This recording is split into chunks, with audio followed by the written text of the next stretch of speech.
any instructions on how to do that. Again, your pitch is missing inside or outside. Look at their posture. Look at their head. Where's their front shoulder when they land? Is it opened up? If they're missing their pitches high or low, take a look at where their arm is when their front foot hits. When that front foot hits, is their arm up in the throwing position? If it's not, their pitches are going to be high. If it's getting there too fast, because a lot of them are going to want to take a very short stride, then their pitches are going to be in the dirt. And they need to really work on this combination of breaking the hands and landing in that power position. All right, now, in the next step. And again, each of these steps that we're putting in here, you need to break these down and work on them without even throwing a baseball. You would be amazed. A friend of mine that coaches at MATC, they were in the Metrodome in University of Minnesota that was practicing, and he said, Coach, you wouldn't believe it. One of their pitchers was in the bullpen, and for 1 hour, he worked on his mechanics without throwing a baseball. Muscle memory. You need to create muscle memory before you can put a ball in your hand and throw strikes consistently. All right, now we're going to put them in their power position. We're going to start them in their power position to go to the next step. So we're going to get them all the way out to the end of that dish towel, all right? They're in their power position. The next step's going to be square the trunk. Now we're going to talk about the front side first, which is their glove side, and then we're going to talk about their back side, which is their throwing arm and their back leg. Now, here's where real miscommunication has come in on the pitching motion. We have a lot of people. We have the benefits now of still cameras and very, very, very slow motion. All right? And they have found that pitchers are not yanking this front side down. That is not what they're doing. It is taking away from the arm speed. Yet this is what a lot of young pitchers are constantly being taught, is to yank this front side down. What you want to do with this front side, you got your chest, you got your glove out here. Now, you two guys can relax for just a second. One thing that I guess I need to tell you that some pitchers would like to do. I didn't start out with it because I don't like to teach it, but I'll tell you why. Keegan, go out into your power position. You will have some pitchers who will lead like this with their glove instead of bending their elbows. This is okay, as long as the next step is going to be what we do when you square the trunk. They bring the glove back to them. I don't like to teach this because a lot of young kids that do this, the first move they make is to fly the shoulder open. Now you can see their chest, and now they're putting a lot of strain on their arm. And they're throwing more with their arm than with their backside of their body. If they do this, it is fine, and I don't try to change them if they're pulling it back in and tucking it in. The same as if they started in this position. It's much easier to do in this position. So if you're starting with young pitchers that don't already have that habit, this is a preferable way to do it. Now, when you get into this position, let's get both of you in your power position. Your front side is going to be coming down eventually at a 45-degree angle, and your palm is going to turn palm up and tuck into the side, under your armpit. Okay? Power position, pointing that front side elbow. All right? Your glove is going to stay here because what's going to be happening is your chest is going to be coming to the glove. But as your chest comes to the glove, your elbow is going to go down at a 45-degree angle. You're going to turn palms up and tuck that glove into the side of your body, under your armpit. Now, your back side, while your front side is doing that, go back in your power position. What your back side is going to be doing, it's going to be just like hitting. And here's where a lot of pitchers get in trouble. A lot of pitchers are going to get their foot on the side of the pitching rubber. If I use this towel, they're going to get it on the side of the pitching rubber, and they're going to want to throw a pitch. Brian, just move out of the way for a second. They're going to throw a pitch, and they're not going to turn on their backside. They're just going to do this and turn and throw with all arm. That puts an awful lot of strain on their arm and their shoulder. And young kids don't feel it quite as much yet because they're maybe not throwing as often. When you get into high school and you're throwing and pitching and it's 6 days a week, you're going to need good mechanics. And a lot of kids don't begin to experience arm trouble till they get to high school. And that's something that's been happening from a young age. I like to equate it to a thick piece of rope. that doesn't snap all at once, and that's your tendon. It frays over time. And then from a long time of doing it incorrectly comes the day when it just goes. All right? So you want to be in this position, and what we're going to have them do is turn on their back foot just like when they hit. They called it squishing the buck. Well, they're going to turn and pivot. They're going to lift that heel. The back knee is going to give a little, and they're going to turn that back foot just like when they're hitting. All right? In fact, why don't both you guys turn your pitching rubbers this way. Turn them sideways. Okay? And we'll go from this position right here. Go out into your power position. Okay? Now, as you can see, they're in their power position. All right? Now, what they're going to do is bend your back leg a little bit like Ryan's is. All right? Now, lift that back heel up and start to, now hold it up. The front side, see how Keegan was in a hurry with his front shoulder? That front shoulder wanted to go right away. Coaches, you got to really watch this. This is why I like breaking this down. As soon as he started turning that back foot, this shoulder wanted to go. But now, see where his arm is? His arm's behind. It's dragging. And now his pitch is going to be off, and he's going to be putting extra pressure on his arm. Have them squeeze the glove with their hand. When they practice this, have them hold a 1-pound weight in their glove to get the feel of, as they pick that foot up and they begin to turn, that chest is going to go to the glove. The glove's going to stay there. The chest is going to turn that back foot, turn it, to turn those hips. Come on back.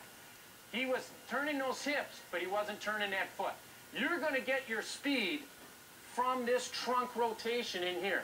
You're going to pick up additional speed from that rotation.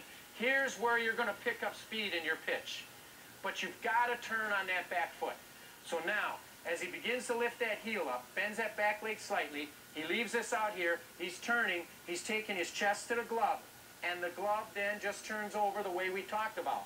And now, he should look like this when he's ready to deliver his pitch. His head is on the target, his shoulders are square, all right? Ryan's done a very nice job here. He's got his hand is now right behind the baseball. Their elbow should be at least as high as their shoulder, and outside their, the ball should be outside their elbow. As you can see here, Keegan's gotten inside his elbow. He wants to be outside his elbow. They want to look just like that. All right, let's do it one more time from this view, and then we'll turn you around the other way. Okay? All right, they're in their power position. They've already landed. The ball's outside their elbow. They are now going to begin to turn on that back foot, turn the hips, rotate the hips, take their chest to the glove, and tuck it. The head stays up and at the target. Okay? All right, turn your pitching rubbers around. Let them see what it looks like from the front. Go out in your power position. All the way out in your stride. Good. All right, now from here, it is very important. The head, the eyes, the front elbow, everything is going towards the target. Not off to either side, straight at the target. All right? As they begin to lift that heel up and turn, this glove hand stays there. And they turn the hips. They take the chest to the glove, and then they begin to tuck it. Eyes up, on the target. Right now, with Ryan, the way he was bringing his head down like this as he was coming around, his pitch would have been in the dirt. It's posture. His pitch is low, check his head. Parents, if you're videotaping your kids at a game, take it home. Let them run their pitching mechanics slow motion. Let them check it out. Put it on stop or pause when they land. Do they look like they're in their power position? Where was their head at the time they got into this position? If his head was like this, I guarantee you he's throwing his pitch in the dirt. He wants that head up and eyes on the target. If he has his head off to the side like this, his pitch is going outside. If he's back over in here and his arm's back over here, his pitch is going to be inside. Posture is the key as they come around. Okay? All right, now bring it back to your starting position. Now we're ready to throw the baseball. We want to get both of our pitchers in their square the trunk position that we just finished with. So we've got them squaring the trunk. We've got the baseball outside the elbow. We've got the back heel up. We've got the glove tucked. We've got to get them shoulders all the way around and turn that back foot, which a lot of young pitchers don't like to do. And now the eyes are at the target. Their heads and eyes are right at the target. Now, this is the next balance point that's very, very important. They want to take their release point. They actually want to be out here. They want to let go of the baseball out past their ear. All right? They're going to want to take their chest, head, glove, eyes out over their front leg, finish with their throw across their other leg, and bring their heel up to the sky. Now, we'll torture these guys for a little bit. If they are totally balanced and they get that chest right over that front leg along with their head, they should be able to stay here for about the next week or two. Okay? We won't make them stay there, though, that long. You can come on back. The key is balance. Now, once again, if they pull their head, if they pull their shoulder, if they pull the glove, their pitch is going to miss inside or outside, and they're not going to be able to hold that position. This is another one of those deals you need to practice without throwing a baseball. So we're going to put them in their square the trunk position. They've squared the trunk. They got to turn on that back foot. This is big, coaches. You got to really watch this because both of these guys have had a tendency not to want to turn that back foot. You've got to turn that back foot to get that hip rotation to get into your throw. The elbow's up, the glove's tucked, their head's on the target. We don't want to see it leaning back over here. They're right on line. They're going to take that chest out in front. They're going to let go out in front. They're going to take that arm right across their other leg. Their heel comes to the sky, and they're going to bring their leg around to a 1-2 finish. Now they're ready to field anything that's hit back at them. Now, let me show you one thing that they're going to have a real tendency to do. Both you guys go in your square to the trunk position. All right? Throw your pitch. Get your heel to the sky. Here's what they're going to want to do. Take that leg and go straight ahead and step in front of yourself. They're going to want to do that. And then they're not in a good balanced position to field a baseball. Come on back. You want them. Let's square the trunk. Throw your pitch. Heel to the sky. You want them to actually bring that leg around to a spot about 18, go ahead, about 18 to 24 inches away from their landing foot. Because now they're ready to field anything that's hit back at them. And as players get bigger and stronger, and as they begin to let younger and younger kids use big barrel bats, these pitchers want to be ready to field any ball that's hit to them.